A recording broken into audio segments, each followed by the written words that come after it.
The Premier League was around the corner and Tottenham Hotspur were a changed team.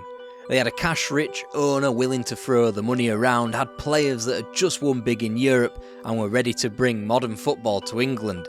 These were the Wild Terry Venables Years at White Hart Lane.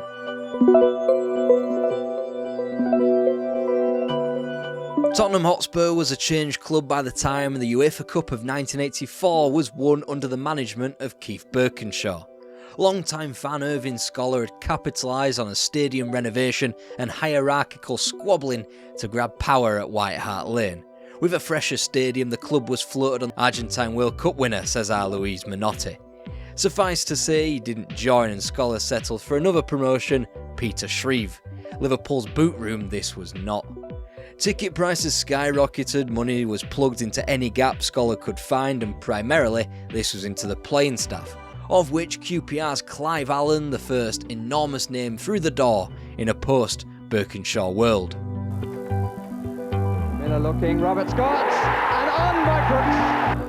Galvin, fast speed 3. Marco! Very lively opening first 5 minutes of the second half.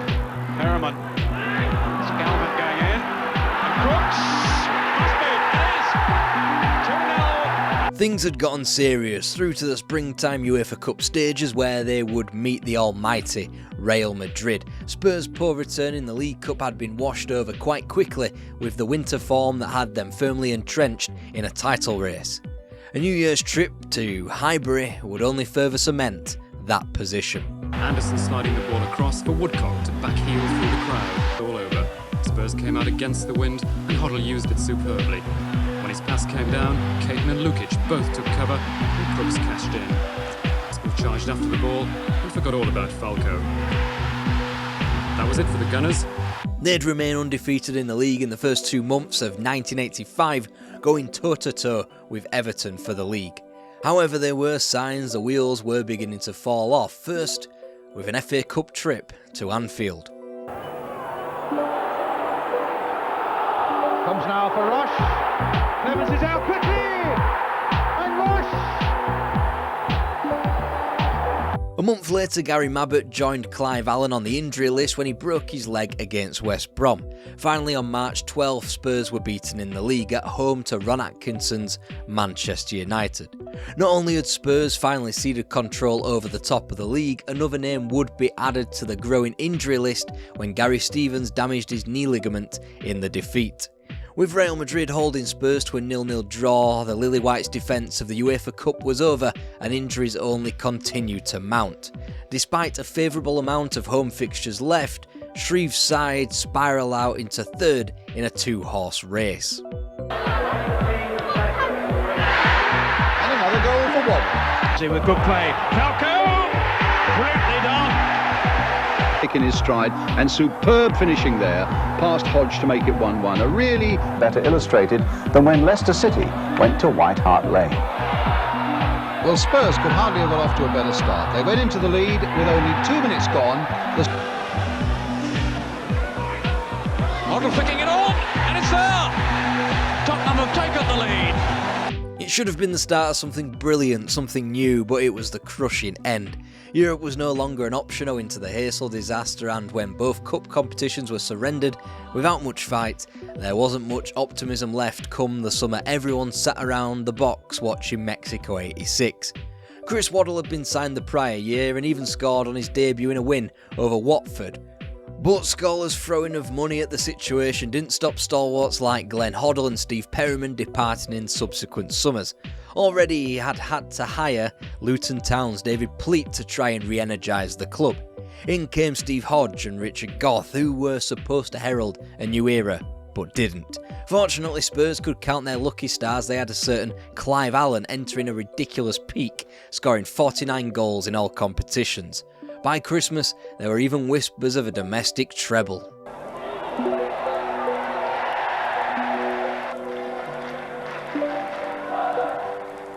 This time, watch for Graham Roberts, number 4, whose fierce volley has too much power for the Birmingham keeper.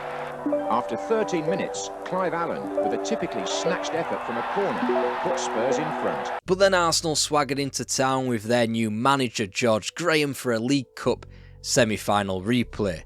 And a strong second half of the season wasn't enough to mount a title challenge when Everton were busy racking up. And when Chris Waddle got in his cross, it was Gary Mabbott sliding in to put Spurs in front. Goalkeeper Wood's delaying tactics almost worked. He came very close to saving that shot. Clive Allen belted in another penalty.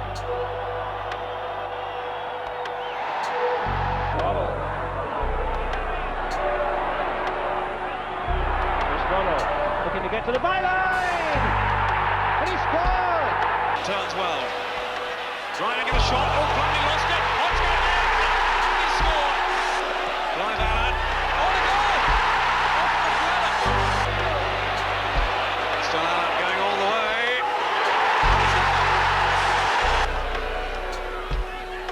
Hodge with a shot. Score. Here comes Coventry again. Pickering waiting in the middle. And the other one goal! A demoralising defeat to Coventry City to one side. Tottenham really ought to have been in a brilliant position. Howard Kendall had just deserted champions Everton. Kenny Dalglish was still early on in his time at Anfield to keep Liverpool's chances unpredictable ahead of the 1987-88 season, and any other team weren't worth talking about. Then David Pleat resigned after a decent start to the campaign.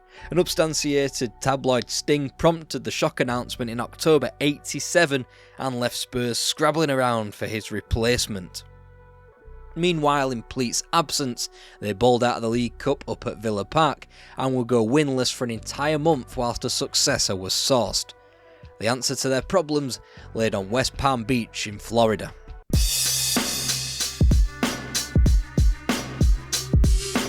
That, of course, was where Terry Venables was holed up after being unceremoniously dumped by Barcelona barely a year after taking them to only their second ever European Cup final. He had been Irving Scholar's initial managerial target all the way back when, and now Venables was available, he was persuaded to return to White Hart Lane despite an offer from Juventus under his nose. He could have had Ian Rush and Michael Laudrup in Turin.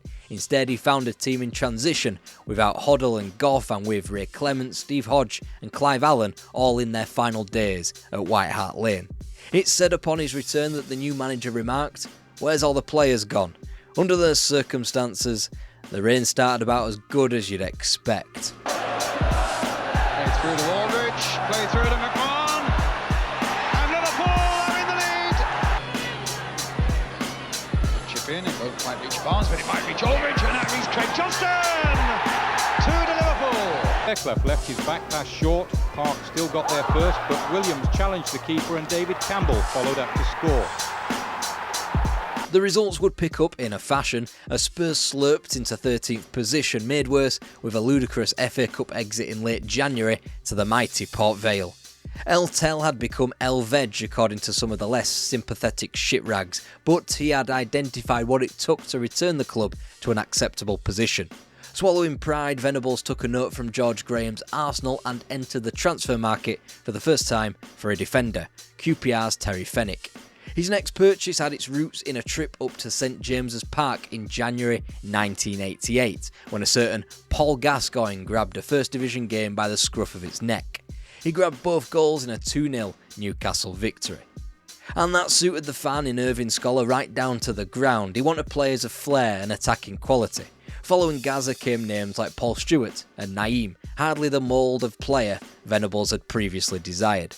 £5 million had been spent in the Venables era, turbocharged with a new television deal and a trigger-happy owner. And yet, the malaise continued. Winterburn. Tottenham are rocking. It's still Nigel Winterburn. And Smith! Played towards the near post. And Bernie Slaven. That's a big moment for him. His first goal in the First Division. And Tottenham are behind. Played deeper this time. Rosario! And Spurs found wanting in the air. If you could be rooted to mid-table, Spurs were exactly that, entering 1989 with 6 wins, 7 draws and 6 defeats from their first half of the season. 8 points ahead of the drop, 12 points from Arsenal's title-winning pace and 0 chance still of Europe, the season as good as over. Compounded with cup exits to Southampton in the League Cup and lowly Bradford City in the FA Cup, the 1988-89 campaign was quickly being described as another damp squib. The loss to Bradford claimed the Spurs career of Bobby Mims, who dropped a bollock in defeat, whilst his successor Erik Torsvedt from IFK Gothenburg went and did the same on his debut against Nottingham Forest. Then Spurs turned the nose up ever so slightly. David Howell's battling for this one and getting his reward. Waddle. West Ham still defending stoutly, but they've lost Naeem here.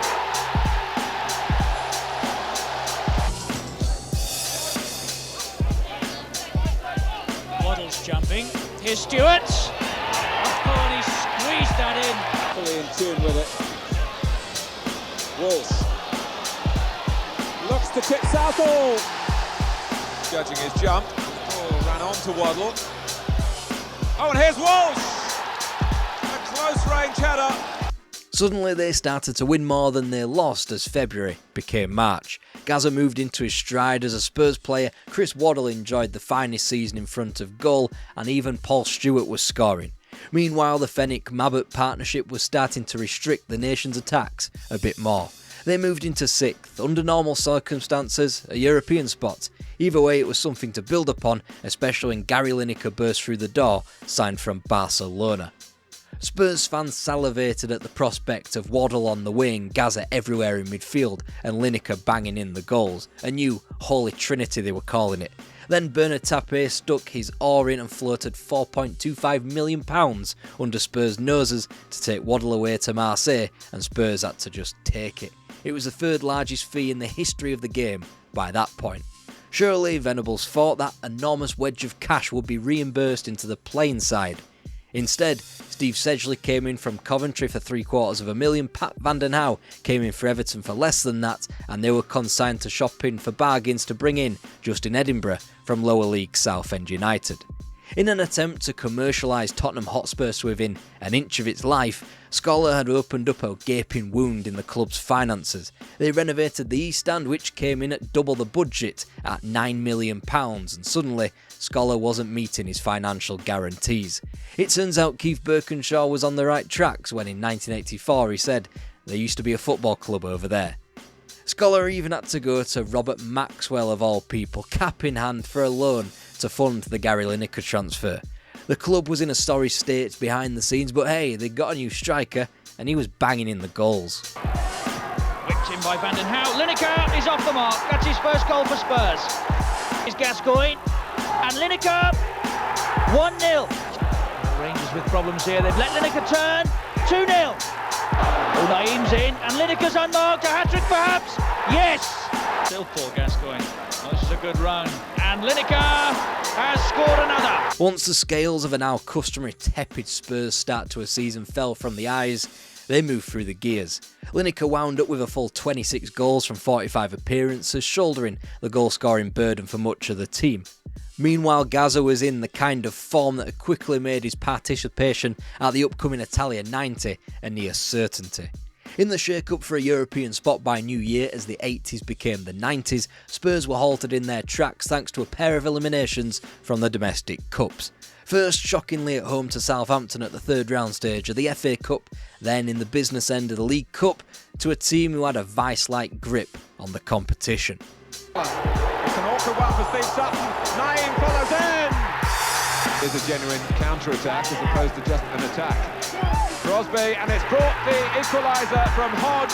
Italy trying to hold him up. Jepson trying to get past him. He's done that. Oh my word! Big touch. He might do it here. Oh, he has! Oh, and Hodge has collected it. My word, you have to hand it to Nottingham Forest. The inconsistencies thereafter of defeats to Villa, Derby, Palace and QPR soon was transformed to a near-perfect run to end the season. From their last 8 matches, Spurs picked up a resounding 21 points, even dispatching of champions Liverpool on the way to 3rd place. Far away from keeping tabs on the eventual league winners, but unfortunately due to England's omission from European competition, only one UEFA Cup place was afforded to the First Division nowadays. Unfortunately for Spurs, it meant purely domestic football again in the 90-91 season, but after a watershed summer, things would never be the same again.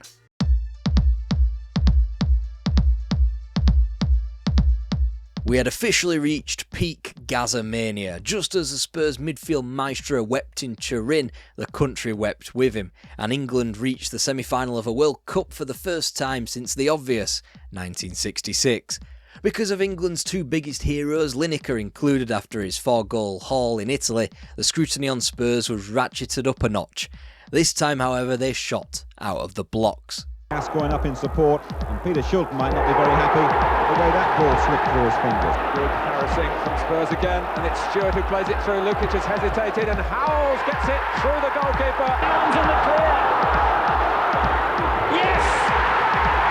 Welch forcing home his first goal after David Howells' header came back off the bar. Oh, it's Howells again! What a hero! They wouldn't lose until spooky season when the inevitable Liverpool defeat at White Hart Lane was wheeled out for all to see. In the meantime, Spurs were entrenched in the title picture alongside the champions of the prior 3 seasons, Liverpool and Arsenal. Gaza did his fame no harm with a hat-trick at home to Derby, and Lineker continued to bang in the goals at an alarming rate of knots. It did well to mask the continued hemorrhaging of money out of the club, so much so that not a single senior player had been introduced, and almost £1 million of talent had left White Hart Lane. And whilst the effects had to wear off at some point, nobody believed that they'd win just 3 league games after a 2-1 win over Norwich in late November. The League Cup wasn't much help either, as it took another quarter-final replay to separate Spurs from success in a piss-poor 3-0 home defeat to mid-table stragglers Chelsea. Thankfully, there was the ripcord of the FA Cup, which in 1991 finally was kind to Spurs once again. Oh, and it's come from Lineker. Stewart! Paul Stewart! It's back to him too by Lineker. Foster's there, Mavitt's there, Gary Mavitt! 1-0 Tottenham. Forward by Vanden Hauwe, Gascoigne. It's still Gascoigne. It's brilliant. It's absolutely brilliant. Mavitt. Welch, Sedgley, Gascoigne, goal! And it left a semi-final field that featured Nottingham Forest, West Ham and Arsenal. Of course, Spurs drew the latter. And whilst all sane people can agree that Wembley shouldn't be utilised for semi-final matches in cup competitions, it just felt right that this was the setting for an incredible occasion. Arsenal were all but home and hosed in winning a 2nd title in 3 years. Spurs, though, were dangerous on their day and were motivated to stick their all into Arsenal's season. Plus, it was a year ending in 1, and the last time Spurs had failed to win silverware under this kind of setting was back in the 30s. Is Gascoigne going to have a crack? He is, you know. Oh, I say! Brilliant! Enjoy playing in midfield, Stewart. Nice little touch from Gascoigne. Allen was onside, plenty forward. Mavitt trying to get there. Smith, it's gone in! And Lineker uses him by not using him. Good try, scored! The club needed this, but everyone knew it. The club debt had ballooned and it was now public, as was the under-the-counter deal between Scollett and Maxwell that got Lineker to the club. By the semi-final win over Arsenal, it was obvious that Spurs had been pimping Gaza out all over Europe to anybody who would listen. Far from the figurehead he had become, he wasn't too bad at playing football either, and would fetch a potentially world record fee. Spurs now no longer capable of being choosers when begging for cash. As Scollett tried to gaffer tape a hurricane of piss escaping into the public domain, the manager of his football team was actively trying to cobble together a consortium to take the club over. Combined with Gaza being rushed through double hernia surgery and back out onto the field, the entire club was vibrating on a knife edge. Spurs were amped up, and that fact was borne out in the performance from Gascoigne in the 1991 FA Cup final against Nottingham Forest. Oh, that's a good little ball. Gary Charles was well forward. Definitely a foul. Oh, it's in! What a splendid shot. And Crossley has saved it. And follows Dave Besant. Paul Allen and Paul Stewart with a chance for Spurs. And the equaliser. In goes Stewart. Oh, a chance at the far side. And it's in! Victorious in the most important way, losers in almost every other way. Spurs had won the cup again, and a sliver of riches would follow from that fact. They'd also agreed to sell Gaza to Lazio for an eye-watering £8 million. Of course, that had yet to be finalised, and from his horrific injury, that price would slowly be whittled away throughout the 1991-92 season, of which Gascoigne missed the entirety of. He would play again, but it wouldn't be for Spurs, and there was no guarantee that Lazio would receive the same player in 92, so the transfer fee was watered down. Meanwhile, whilst players caught a rest in the summer of 91, their manager could not afford to. He owed it to the club. He wasn't badgering other clubs, agents of players, or trying to get transfer deals over the line, like some kind of possessed badger with the advent of Twilight like most do these days, but he was attempting to get a deal over the line, one that he believed was going to save the club. Long story short, he plopped his eggs into a basket called Alan Sugar. If Venables was a man of brash confidence to saunter into a village coffee morning and order an Earl Grey, Sugar was the kind of fella to take that village coffee morning and attempt to turn it into Chingford's answer to Starbucks. Alan Sugar beat off Robert Maxwell in a summer-long pissing contest, if you want to stick that in your mind palace for a second, and officially he grabbed control of White Hart Lane, booting Irving Scholar out with both feet whilst flicking the V's in Maxwell's direction. The plan was simple, foolproof even. Sugar looks after the club's fortunes off the pitch, Venables looks after them on it. In quite a modern take on how to run a football club, Venables moved upstairs, grabbed Peter Shreve back from his exile in QPR and hired former player Ray Clements as the assistant. Oh, he's through them all. Daly! And a final score of 6-0. No flag the game. And a great chance, it's finished! It's points Doyle! Sugar and Venables could not coexist. The team had no flagship name in the dugout and everything had imploded. Under the new regime, Spurs were financially sound again, even if Irving Scholar's loan payments to players landed the club with an enormous fine after legal wrangling removed a staggering 12-point deduction and suspension from the FA Cup. But on the pitch, they were far from sound. They tried the excitement of Ozzy Ardiles and talent like Klinsmann, Sheringham, Barmby. It didn't work. They tried the continental sensibilities of Christian Gross, and obviously that didn't work. And by the time of Spurs' next silverware haul, the 1999 League Cup, they were simply existing once again. But at least they were safe from the threat of insolvency. Come the end of the first Premier League season, Terry Venables' association with Tottenham Hotspur was over. He was voted out of his chief executive role by 2 votes to 1. It made Alan Sugar incredibly unpopular with the fans the more the decade wore on, as Spurs' inadequacies became more apparent with each passing year. They were wild times, but largely unsuccessful. You'd need to go back to the times of Bill Nicholson for the true heady days of White Hart Lane, so pretty fortunate that we've got a couple of videos here for you to watch about those days.